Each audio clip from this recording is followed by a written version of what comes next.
Hi, everybody. My name is Megan Blickman, and I'm the training director for the Democratic Party of Georgia 2021 runoff campaign. Thank you so much for canvassing today.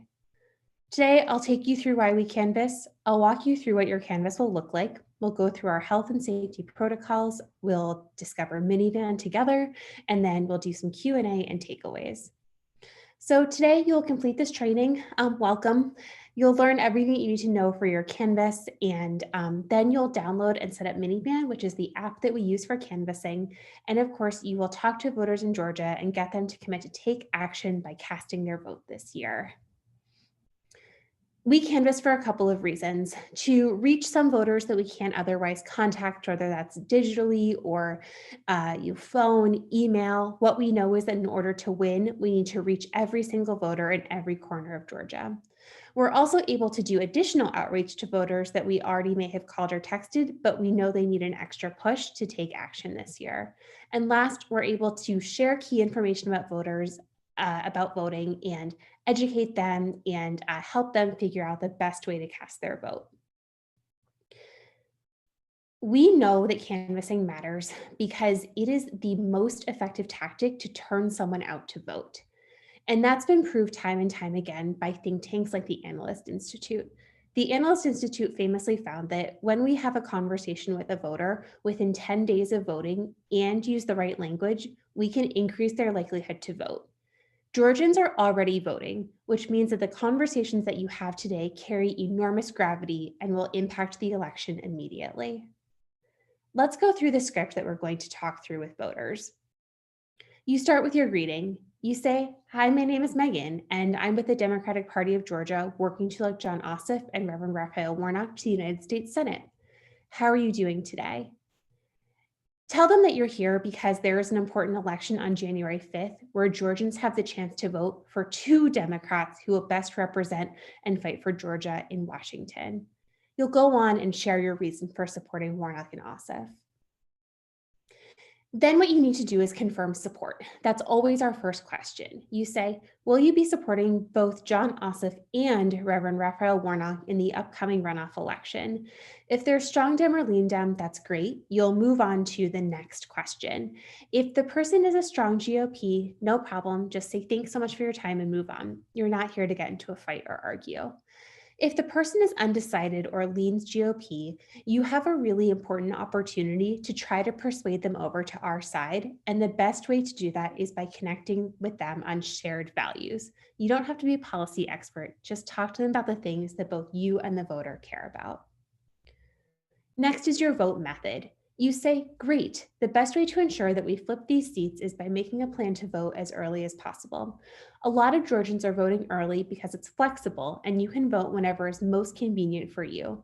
I've spoken with a lot of your neighbors who will be voting early in person, and we are expecting record turnout in this close runoff election. And you ask, how do you plan to vote before Election Day? It's incredibly important that we talk about how voting is both flexible and convenient. There's lots of ways and different times to do it.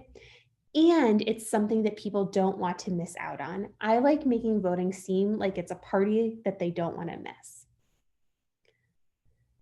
There's essentially three ways to vote in Georgia at this point. And what you start with is, if the person is voting early in person, you say, great.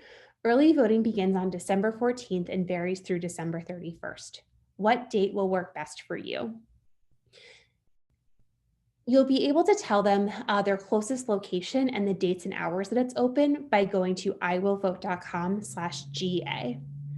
If the person is voting by mail, that's great. We say, this election is going to determine control of the US Senate, and we want to ensure that everyone has the opportunity to cast their vote.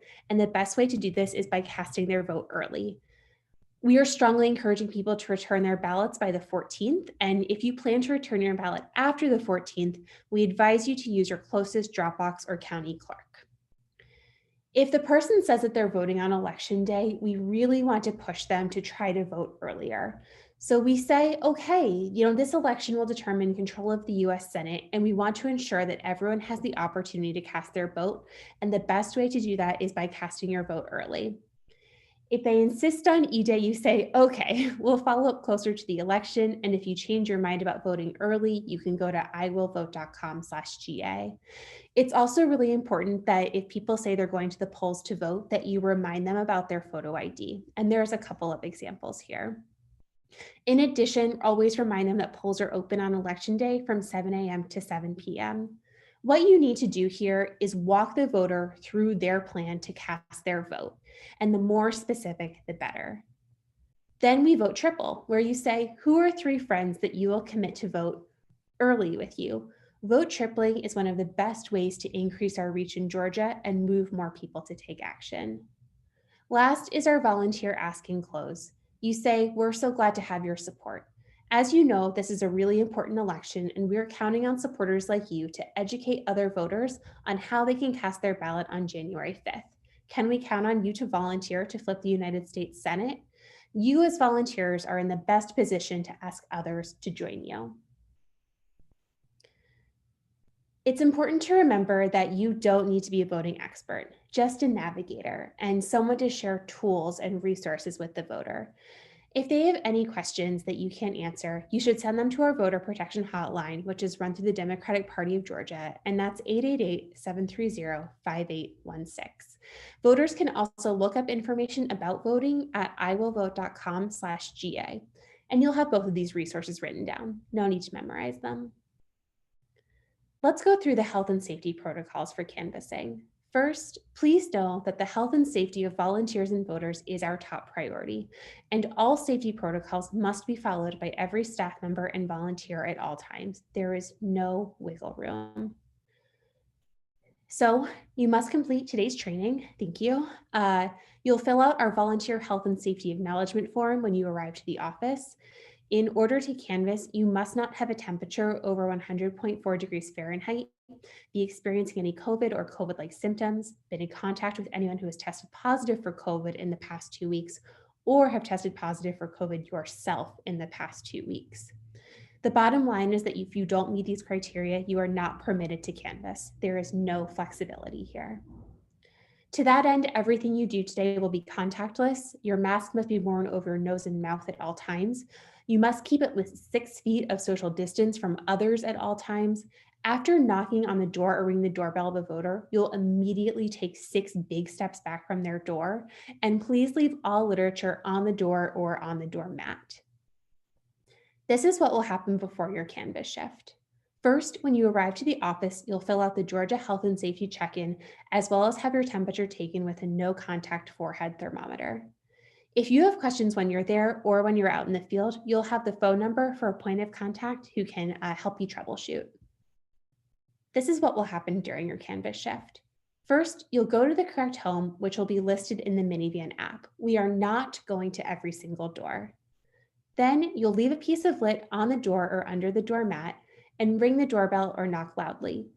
Some people prefer to knock or ring the doorbell with a small object so that you don't have to touch the surface, but it's up to you. After that, take 6 big steps back. That way, when the person answers the door, there's already proper social distance between the two of you. You can wait about 30 seconds, and if no one answers, just assume that they're not home.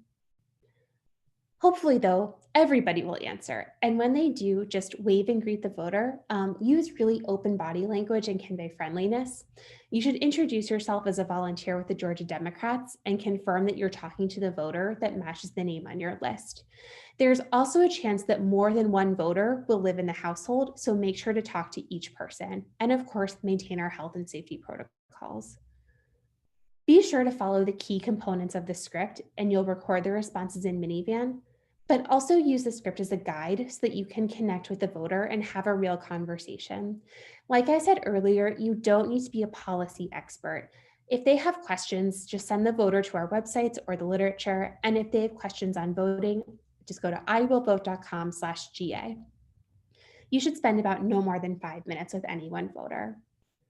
At the end of every conversation, make sure they have the lit and thank them for their time. You should also thank them for being a voter. Here are the important do's and don'ts. Please do finish your entire walk list. We are counting on you to talk to all of these voters, and if you don't, no one else will. You should use the script, but connect and make it real. Be friendly but persistent. Always keep the 6 feet of social distance and wear your mask properly over your nose and mouth. Speak loudly and clearly, enunciate your words. And don't forget to have fun because what we're doing is fun. And be sure to use open body language because people can't see your smile with your mask on. Please do not put literature in a mailbox. It's actually a federal crime to do that. Don't be rude or get into a fight with anyone. It's just not why we're here. Don't give the voter an out like, do you have a minute or are you busy? No, you need to really engage them in your conversation. No physical contact, and please don't enter anyone's home in the interest of your safety and the voters. If someone is hostile, leave the house, and if it's necessary, go somewhere safe, like inside of your car or perhaps the overhang for a store or restaurant. If someone asks why the campaign is canvassing, it's okay. Just explain that you are working to ensure that everyone in your community has a plan to vote and that we're taking safety precautions. Okay, we've made it to MINIVAN. MINIVAN is the free app that you use on Android or iPhone to know which voters you're going to reach. You're going to see a list of people and their addresses in the neighborhood, and these are potential supporters. It's how you'll know who to contact. If you're watching this training on your phone, you should finish it out and then go ahead and download MINIVAN. If you're not, get your phone out now and get ready to download the app. You should do this through the iTunes or Google Play Store. Just search for and download MINIVAN. It might also be called MINIVAN Touch or MINIVAN 8.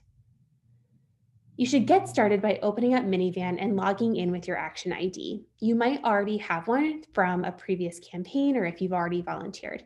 If you don't, just go ahead and create one like you would for any website like Facebook or online shopping. Then you should enter the provided list number and download your list. The list number is in 2 different sections. What you do next is toggle using the menu button, which is those 3 lines in the upper left-hand corner.